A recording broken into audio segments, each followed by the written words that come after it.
Bayangkan, kamu menangis minta tolong dan ternyata tak ada yang mendengar tangisanmu. Ini adalah kisah paus paling kesepian yang berenang-renang di lautan. Ilmuwan hanya bisa menamakan paus ini sebagai Paus 52 Hz atau Paus 52 singkatnya. Dinamakan seperti itu karena ilmuwan menangkap suara paus ini di rentang yang mirip dengan frekuensi paus biru, yakni antara 10 sampai 38 Hz. Paus seperti kebanyakan hewan lain berkomunikasi dengan frekuensi yang hanya bisa dipahami oleh sesamanya. Paus ini khususnya dikenal sebagai satu-satunya paus dari jenisnya karena tidak ada paus lain yang mengeluarkan frekuensi yang sama.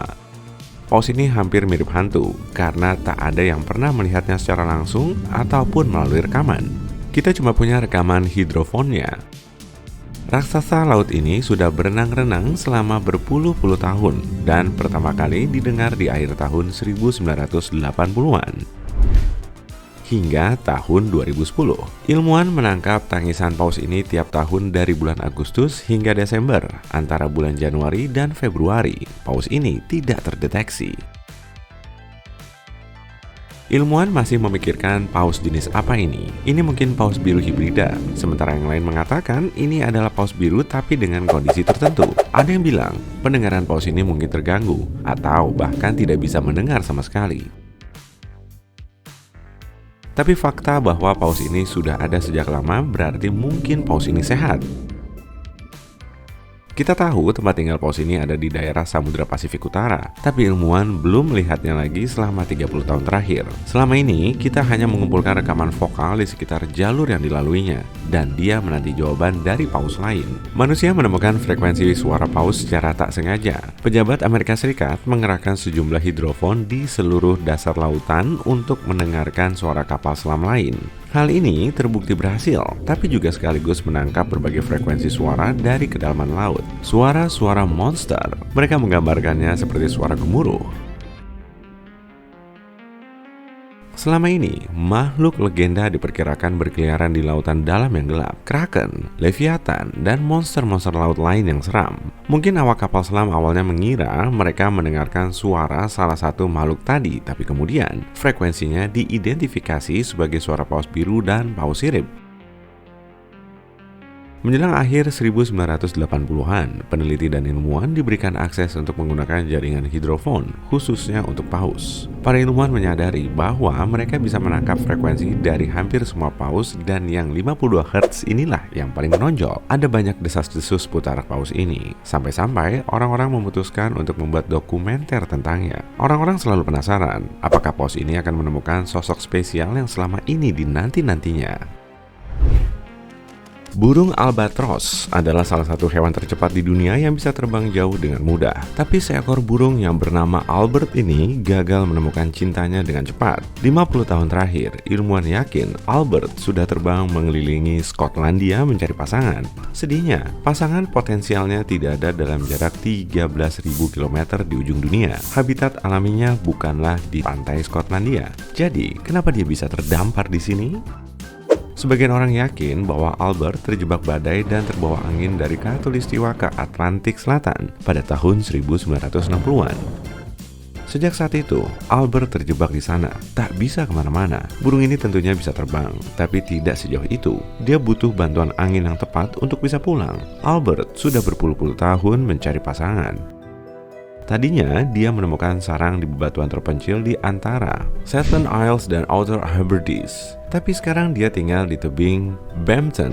Ilmuwan mencatat bahwa Albert sudah berkeliaran di langit Skotlandia selama ini karena spesies burung ini mampu hidup sekitar 70 tahun.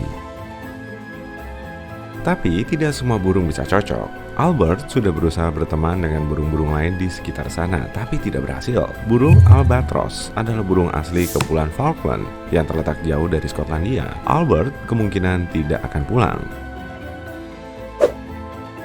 Tidak ada yang ingin dijuluki George yang kesepian, tapi kura-kura Kepulauan Pinta dari Galapagos ini mendapatkan julukan itu karena dia adalah yang terakhir dari spesiesnya. Bagian paling sedih dari kisah George yang kesepian adalah spesiesnya ini banyak berkembang di abad ke-19. Malangnya, manusia merusaknya dan jumlah spesies ini menyusut. Selama ini, orang mengira hewan ini sudah punah, sampai George ditemukan pada tahun 1972. Dia mendapatkan banyak perhatian dari media dan pers. Ternyata, George yang kesepian sudah berumur 60 tahun saat itu. Jadi, mereka memutuskan untuk membawanya ke kebun binatang. Jadi, sekian lama di penangkaran, George yang kesepian tidak bisa mendapatkan kehidupan yang dia inginkan. Dia adalah hewan terakhir dari spesiesnya. Jadi, ilmuwan ingin George berkembang biak dengan spesies lain. Tapi tidak ada yang terjadi. George meninggal tahun 2012 dan benar-benar menjadi yang terakhir dari spesiesnya. Tuffy juga hewan terakhir dari spesiesnya, seekor katak pohon kaki selaput wrap. Spesies ini dulunya hidup bebas di hutan hujan Panama, melompat-lompat di pepohonan. Seperti George yang kesepian, ilmuwan menangkap Tuffy untuk melindunginya dari predator dan wabah penyakit yang memusnahkan seluruh spesiesnya.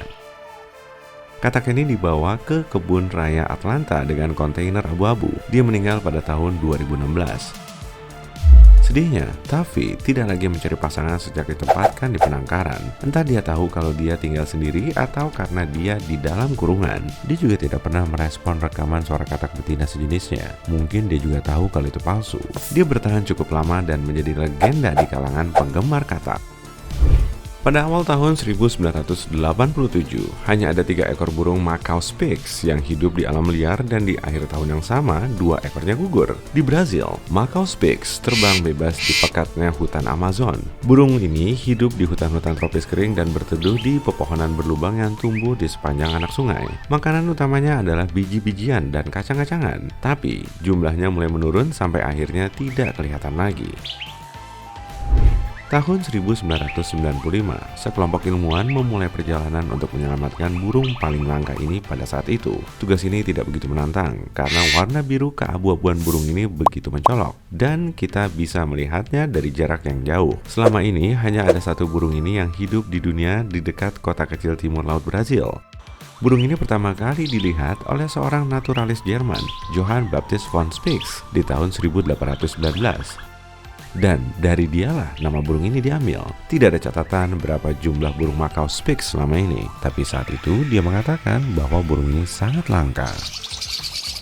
Burung ini selalu sendiri sepanjang hidupnya di alam liar. Sulit sekali melihatnya dan memasang pelacak untuk mengetahui keberadaannya. Tapi ternyata masih banyak burung Macau Spix yang hidup di penangkaran dan belum pernah merasakan nikmatnya merentangkan sayap dan terbang dari pohon ke pohon.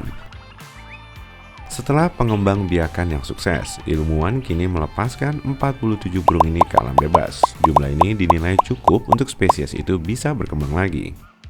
Tapi kali ini, ilmuwan tak mau mengambil risiko. Mereka memutuskan untuk memasang pelindung logam di pepohonan berlubang. Ini akan mencegah predator alami seperti jaguar atau oposum. Akan lebih baik jika Spix terakhir bisa menemukan pasangan dan berkembang biak. Sayangnya, kita tak pernah tahu. Yang bisa kita rayakan adalah fakta bahwa keajaiban biru ini sudah kembali ke habitat alaminya, tempat yang seharusnya.